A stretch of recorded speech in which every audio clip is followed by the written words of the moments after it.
Let's analyze an example of having 6 questions in the exam, out of which you should answer 3, which is a very common form of examination in many universities. However, you may have 8 questions, out of which you have to answer 4, or you may even have a coursework. Firstly, what is direct effect? Direct effect of directives is the doctrine of direct effect allows individuals or institutions to immediately invoke a European provision before a national or European court. Firstly, let me explain what directives are. Directives are actually an EU law that tells the member states to implement in their national legislation. So it requires implementation. However, there is a doctrine called direct effect, and which means that in certain cases, even if the directive was not implemented in the national law through the legislation, it can still be directly applicable. The difference between regulations and directives is that regulation is directly effective even without the national legislation, whereas directives, it gives some flexibility to the member states as long as the result of the directive is achieved by the national legislation. They can do it in their own way, so they can change it a little bit as long as the final result is there. However, you need to know very well what are the direct effects and indirect effects of directives. And we will analyze that in more details.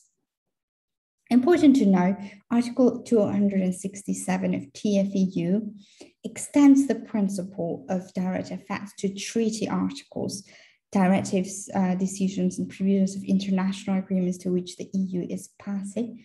And an important case to know about this topic is Van Gand and Loos, where CJEU declared that there was the EU was a new legal order of international law, and that itself determined the legal effects of the treaty in domestic law, which basically meant that even if, in certain cases, even if the directive is not implemented by national legislation, it can still be directly applicable, directly effective. And how this happens, you should be able to learn from our notes. The link to our notes is right here. Then free movement of goods, it also comes up as a problem question, in particular quantitative restrictions and measures equivalent to quantitative restrictions. And you need to know what is the difference between those two.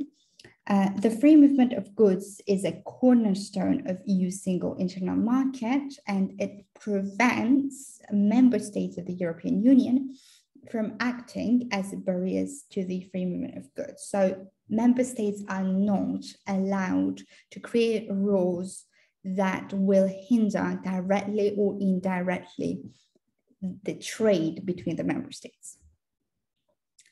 The notes on this topic is available here. You should know the difference between QRs and MEQRs, and you will most likely get a problem question on this topic. Quantitative restrictions is the principle on quantitative restrictions covers measures which amount to total or partial restraint of, according to the circumstances, imports or exports of goods in transit. So if there is actually a restriction directly put in these words that like the trade is restricted partially or totally, it's a quantitative restriction. Whereas measures equivalent to quantitative restriction is something that indirectly hinders the intra-community trade. It doesn't say directly that the trade is prohibited partially or totally, but it's a rule that has an effect of hindering the trade between the member states. The example of this measure equivalent to quantitative restriction, an important case law that you should read after this session is this Wassonville case, which actually created this principle, the formula that you need to apply in all the problem questions about MEQRs. This is the beginning, the starting point, which is the definition of MEQRs, all trading rules enacted by member states which are capable of hindering directly or indirectly, actually or potentially, intra-community trade are to be considered as measures having an effect equivalent to quantitative restrictions. This is the formula that you have to apply to all the problem questions on MEQRs. Example problem question, it's about MEQRs, and we can see how this actually works in practice after now discussing what are MEQRs. So Germany, a law fictitious designed to cut down on unnecessary food packaging, requires all retailers to sell fruits without packaging. Retailers import all their soft fruits using plastic packaging from other EU member states. We are now going to go through just the first issue, legal issue of this model essay, but you can read the full answer here. This is a first class level answer, and it's highly recommended that you read the full version. If you need help, further help for your coursework on EU law, you can book a tutoring session here.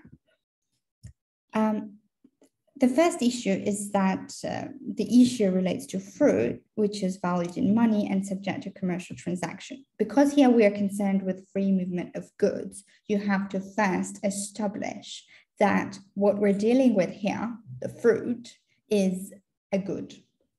Once we establish that the fruit is a good, according to EU law, then we can apply the relevant provisions. What are the relevant provisions? The main provisions you need to remember about MEQRs is Article 34 TFEU, Dassenville case, and Article 36. These two TFEU articles and Dassenville case always shall be mentioned in a problem question on MEQRs, because these are the cornerstones of this doctrine. Article 34 prohibits measures having equivalent effect to quantitative restrictions on imports between member states, and then Dassenville formula. The application here is that Germany banned packaging of fruit. Other EU member states tend to import soft fruits with plastic packaging, which can be argued to preserve the goods in good quality for sale upon arrival. If packaging is banned, it would indirectly discriminate importers because they have a longer way to go. In other words, in order for someone from another country to deliver the fruit in good quality, it's a lot more important for the packaging to be used than a local seller who doesn't have to transport the goods for a long distance, whereas importers from other countries have to transport the goods in long distance, and packaging is more important for people from other countries in order to be able to deliver the goods in good quality. So that is the argument why, in what kind of circumstances this rule can indirectly or potentially hinder the intra-community trade. So basically, you need to use your imagination, your creativity to come up with this kind of arguments. Like, how would you justify banning the packaging as a measure? How would you characterize and why, on what terms, for this to be a measure equivalent to quantitative restriction? How is it hindering the intra-community trade?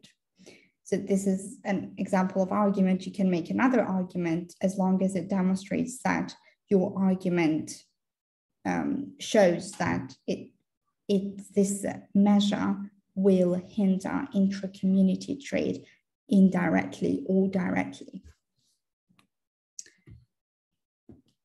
The other issue, after we discuss how this can potentially impede intra-community trade, we need to talk about Article 36, Once it is established that the measure will potentially hinder the intra-community trade, Article 36 sets out grounds on which the MEQR can be justified. For example, on the grounds of preserving health and safety, or for protection of environment and so on. In this case, the relevant provision from Article 36 is reducing packaging could be justified under environmental issues to protect the health and life of humans, animals, plants, and generally in public interest as per Article 36. However, there are some cases that say that even if one of the provisions of Article 36 apply, it will still be hindering. It will still be MEQR if the reason why the measure was adopted was more political than environmental, to preserve the environment. So you need to apply all the relevant case law, discuss all the potential outcome according to the relevant case law, and then in the conclusion, say what would be the most likely outcome of this case if this case went to the court. You can see the full essay at this link. The next topic is supremacy of EU law and Brexit, which overlaps with constitutional and administrative law, public law. The two main cases to remember is Van Ghent and Costa. Van Ghent establishes, and Costa, they established the doctrine of supremacy of EU law. Member states must allow supremacy of EU law over national law in order to encourage effectiveness of EU law generally.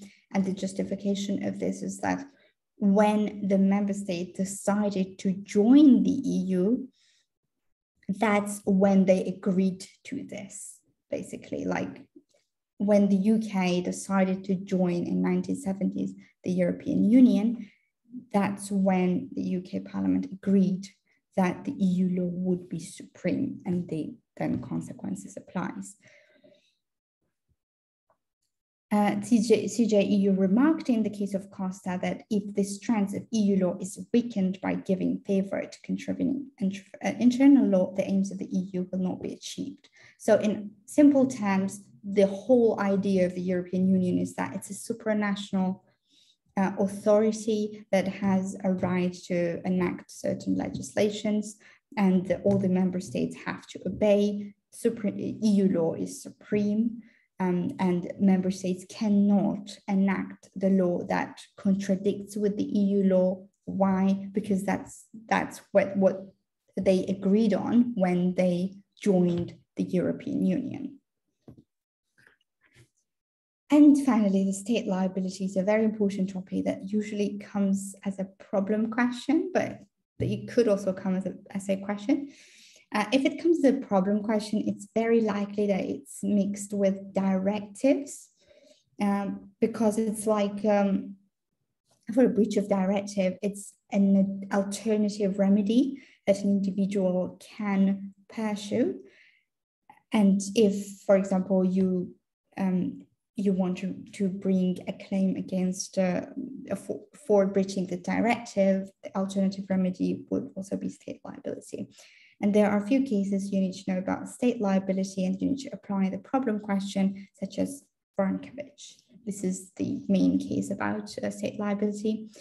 This doctrine is basically about getting financial compensation when the member state where you live in breaches the EU law.